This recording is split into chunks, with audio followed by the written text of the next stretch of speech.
Today, let us study the words of God with the title, When Israel Was Strong and When Israel Was Weak. By examining the history of Israel, let us learn when Israel became a strong nation and why it was invaded by other countries when it became weak. Through this past history, let us learn the lesson God is giving us today. Let's take a look at Romans chapter 15, verse 4. For everything that was written in the past was written to do what? To teach us, who are living in these days. God showed us His will through the past history. It says, for everything that was written in the past was written to teach us. Then, by looking into the past history, we can learn when Israel became weak and when it became a strong nation. Let us take a look at Judges chapter 3 together. Chapter 3, verse 7 reads, the Israelites did evil in the eyes of the Lord. They forgot the Lord their God and served the Baals and the Asherahs. Let us continue to see the result that was brought about due to this situation. The anger of the Lord burned against Israel, so that He sold them into the hands of Cushan-Rishathaim, king of Aram Naharaim, to whom the Israelites were subject for 8 years. Here, we can learn a very important lesson. Whenever the Israelites forsook God, disobeying God's regulations, commands, and laws, they became weak. They were trampled on and plundered by other nations.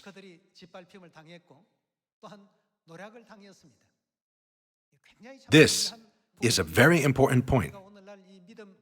In our life of faith too, under which situations will our Zion become strong? And in which situations will it become weak? Everyone, please pay attention to this point. The Israelites were subject for 8 years. Verse 9. But when they cried out to the Lord,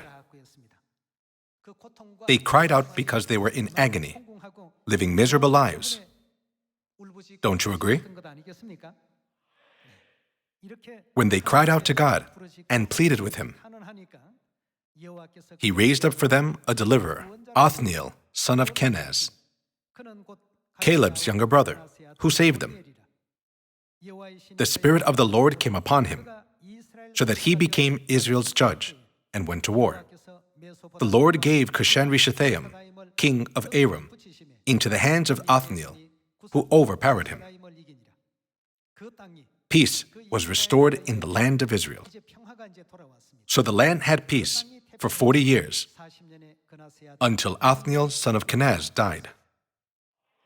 For 40 years, they served God diligently. They gave glory and thanks to God for His grace, and enjoyed peace for 40 years. The reason Israel could enjoy peace is because they became a strong nation.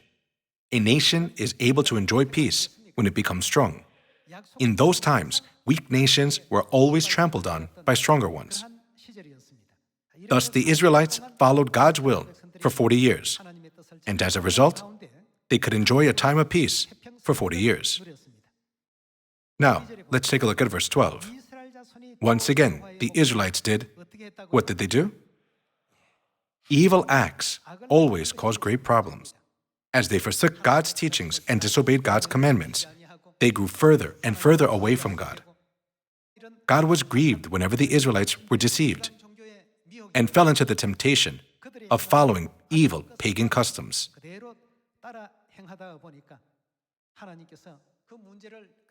Let's look at verse 12 again. Once again, the Israelites did evil in the eyes of the Lord, and because they did this evil, the Lord gave Eglon, king of Moab, power over Israel, Getting the Ammonites and the Amalekites to join him, Eglon came and attacked Israel, and they took possession of the city of palms. The Israelites were subject to Eglon, king of Moab, for 18 years. The mighty nation of Israel became weak and subject to Eglon, king of Moab, for 18 years.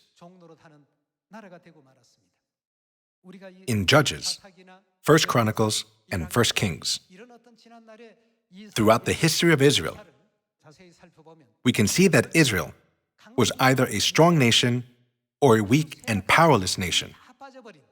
There was no in between. In what circumstances were they strong, and when were they weak? They became weak when they deserted God's regulations, commands, and laws. They were plundered and enslaved by neighboring countries.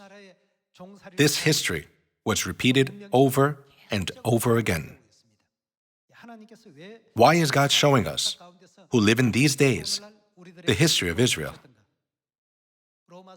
It is written in Romans chapter 15, verse 4, "For everything that was written in the past was written for what purpose? To teach us."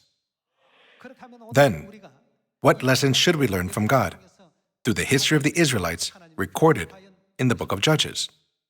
Whenever Israel obeyed God's commands, regulations, and laws, they were a strong and stable nation. Isn't this what God desires for us as well? Let's see verse 12 once again. Once again, the Israelites did evil in the eyes of the Lord. And because they did this evil, the Lord gave Eglon, king of Moab, power over Israel. Getting the Ammonites and Amalekites to join him, Eglon came and attacked Israel, and they took possession of the city of palms. The Israelites were subject to Eglon, king of Moab, for 18 years. When it says the Israelites were subject to Eglon, king of Moab, it means that they were conquered by Moab and became their slaves. In other words, they lost the battle. Verse 15. Again the Israelites cried out to the Lord, and he gave them a deliverer, Ehud, a left-handed man, the son of Gera the Benjamite. The Israelites sent him with the tribute to Eglon, king of Moab. Now Ehud had made a double-edged sword, about 1.5 feet long, which he strapped to his right thigh under his clothing. He presented the tribute to Eglon, king of Moab, who was a very fat man. After Ehud had presented the tribute, he sent on their way the men who had carried it. At the idols near Gilgal, he himself turned back and said, "I have a secret message for you, O king." The king said, "Quiet," and all his attendants left him. Ehud then approached him while he was sitting alone in the upper room of his summer palace and said, "I have a message from God for you." As the king rose from his seat, Ehud reached with his left hand, drew the sword from his right thigh, and plunged it into the king's belly. Even the handle sank in after the blade, which came out his back. Ehud did not pull the sword out, and the fat closed in over it. Then Ehud went to the porch. He shut the doors of the upper room behind and locked them. As we can see, later on the Israelites were emancipated from Moab. Let's go to verse 30.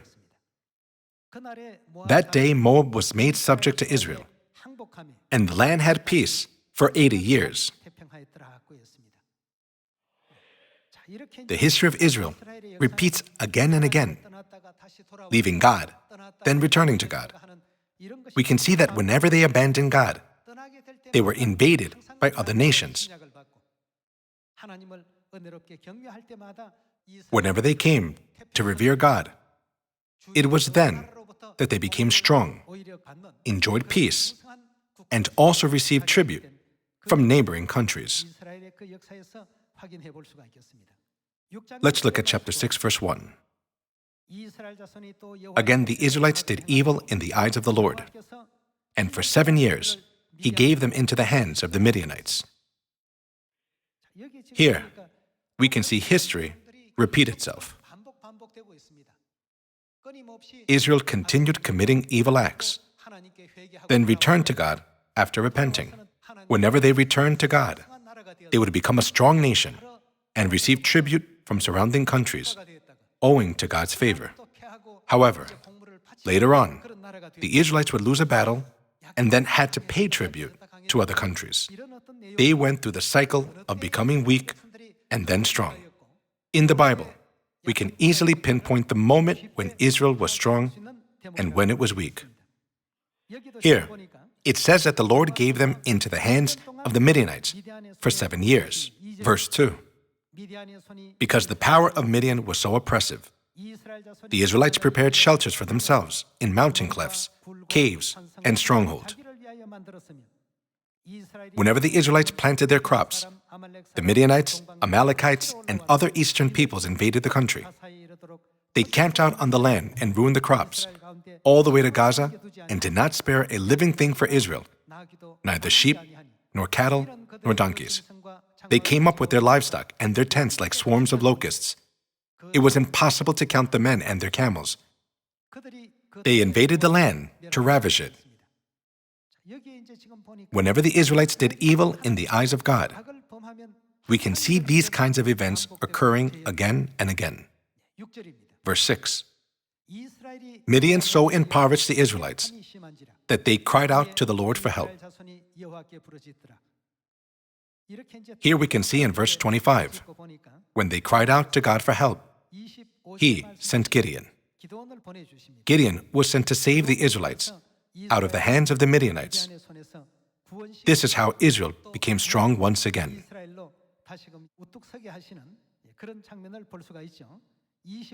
Let's go to verse 25. That same night, the Lord said to him, "Take the second bull from your father's herd, the one 7 years old." Then what should he do? Tear down your father's altar to Baal, and cut down the Asherah pole beside it.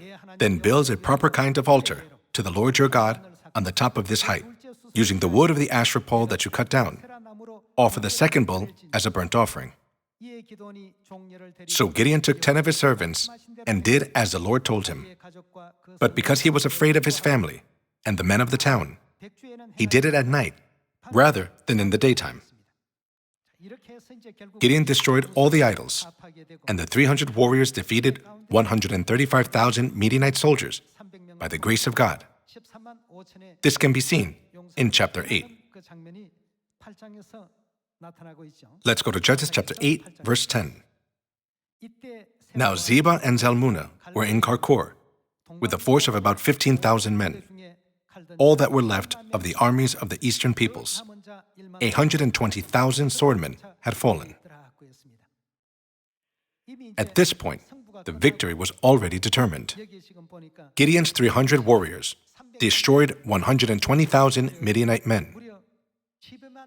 Among 135,000 soldiers, only 15,000 escaped, but they too were later destroyed. Eventually, the Israelites were freed and enjoyed peace for 40 years once again. Let's see chapter 8, verse 28. Thus Midian was subdued before the Israelites and did not raise its head again. During Gideon's lifetime, the land enjoyed, what did it enjoy? Peace, 40 years. Here, enjoy peace means that Israel became a strong nation again. And as a result, even the surrounding nations would not think about attacking them. Following this great victory, many people petitioned Gideon, "We wish for you and your family to rule over us for generations to come." Gideon answered the people of Israel, "Neither I nor my son will rule over you. God is the only one who will rule over you. Fear God and submit to Him." Gideon said this in verse 22. Because of this, there was great peace throughout Israel. Verse 22. The Israelites said to Gideon, "Rule over us." you, your son, and your grandson, because you have saved us out of the hand of Midian. But Gideon told them, I will not rule over you, nor will my son rule over you. Only who will rule? Only the Lord will rule over you. What happened when Israel obeyed? Do not the words, the land enjoyed peace 40 years, mean that Israel became a strong nation again? Through the history of the Israelites, recorded in the book of Judges, we can learn about what made Israel strong and what made it weak.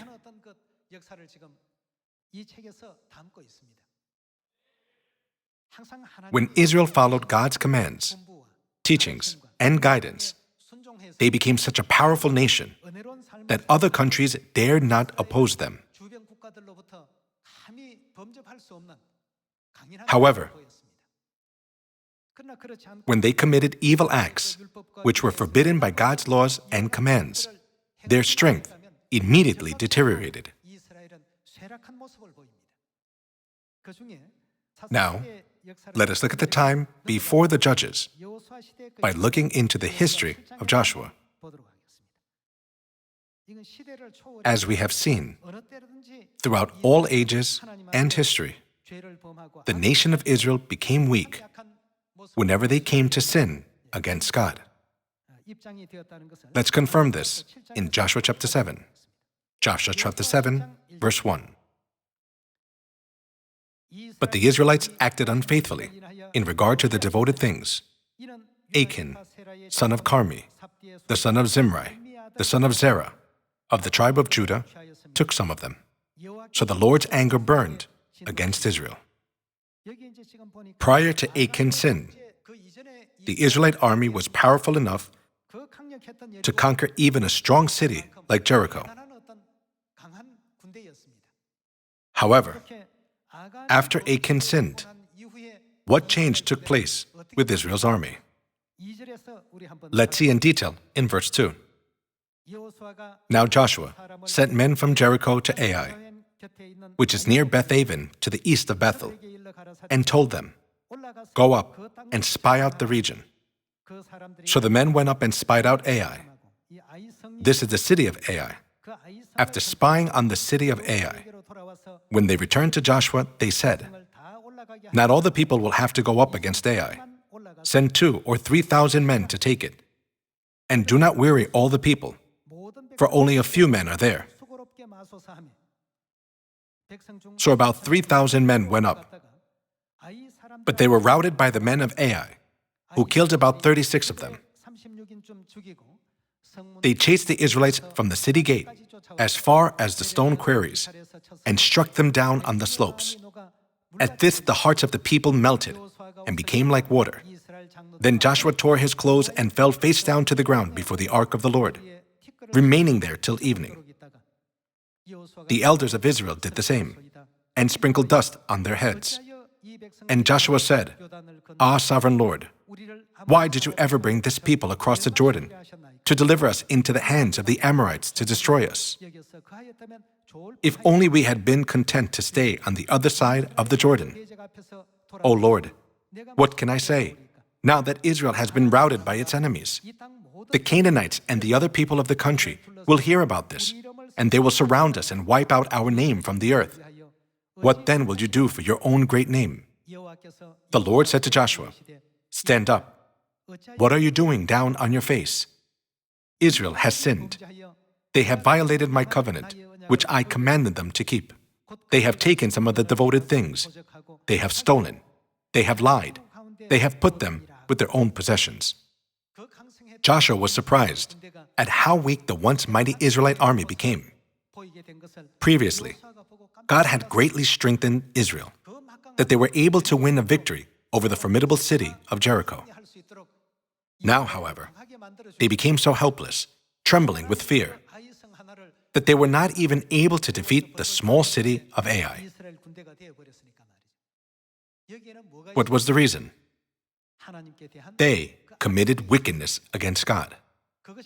Regardless of whether their wickedness was hidden or in plain sight, so long as wickedness existed, Israel could not help but become a weak and powerless nation. On the other hand, although their enemies seemed so formidable that they themselves looked like grasshoppers in their own eyes, what would happen when they obeyed all God's laws, regulations, and commandments? Didn't God help them and give them great strength to destroy all their enemies? Therefore, we must learn an important lesson through the history of what made Israel weak or strong. Today, let us ask ourselves, how should I live my life for the gospel to be preached from Samaria and to the ends of the earth? Everyone, isn't the answer obvious? We must always be on God's side, doing all things together with God in every aspect of the gospel work. When we faithfully keep all God's regulations, commands, and laws, will not the gospel work be completed? Let us learn the same lesson through a teaching in Acts chapter 5.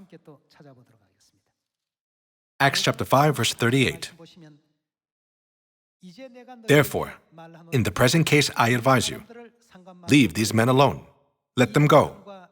For if their purpose or activity is of human origin, what will happen? Because it is weak, it will fail.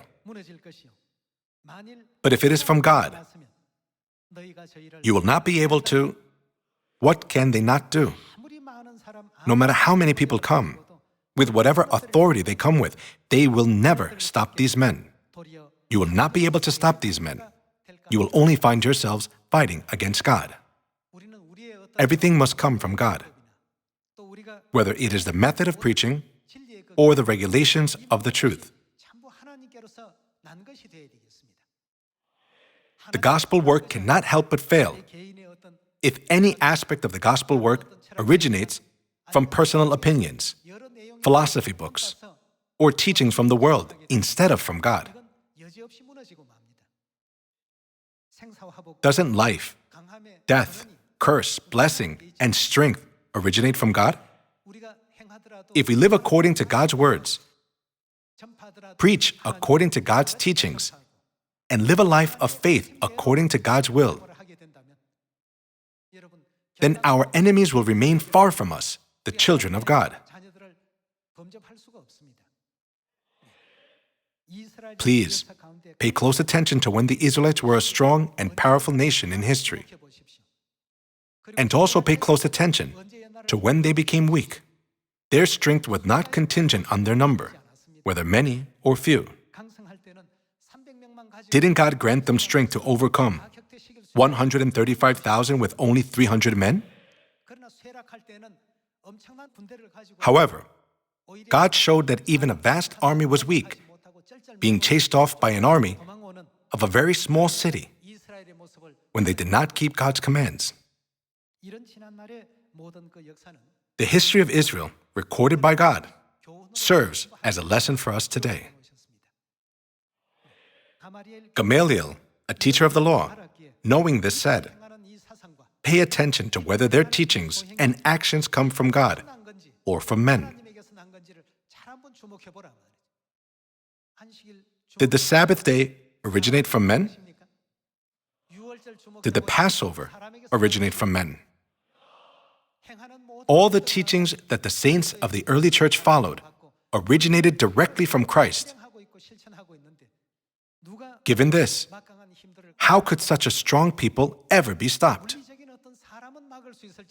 Some people might have physically hindered them, but their spirit could never be broken. That is why the gospel of Jesus Christ was instantly preached to all the regions of Israel and spread even to the neighboring countries, such as Italy, Greece, and all throughout Europe. If these teachings and activities come from human origin, it will fail in the end. However, if it is from God, it will never fail. God is clearly awakening us through these words. Let us see one more verse in 2 Kings chapter 17. By carefully examining the history of the Israelites, who became weak when they did evil, We must learn to obey God's commands, regulations, and laws that He has entrusted to us. Let's turn to chapter 17, verse 37. God gave us the words, "You must always be careful to keep the decrees and ordinances, the laws and commands He wrote for you. Do not worship other gods. Do not forget the covenant I have made with you. And do not worship other gods. Rather, worship the Lord your God. It is He who will deliver you from the hand of all your enemies." Israel did not become strong because they were innately strong. Rather, it was because God was with His people, who kept His commands, regulations, and laws, and led them to the path of victory by granting them much wisdom and strength. Ultimately, victory depended on whether God was with them or not. When God was with them, they became strong. When God left them, because of their evil deeds, they became weak.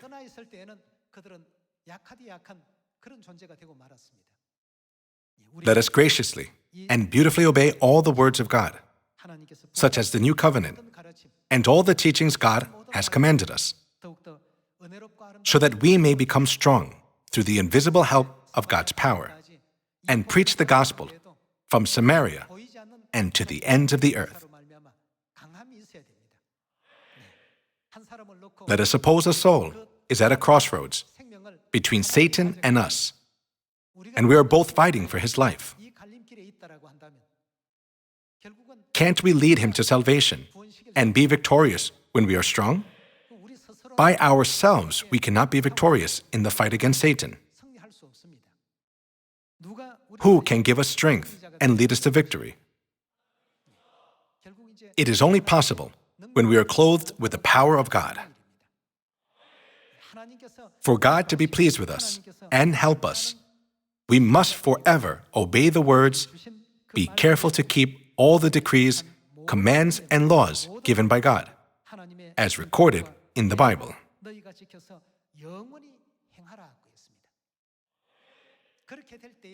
When we do so, God will grant us great strength and lead us to victory.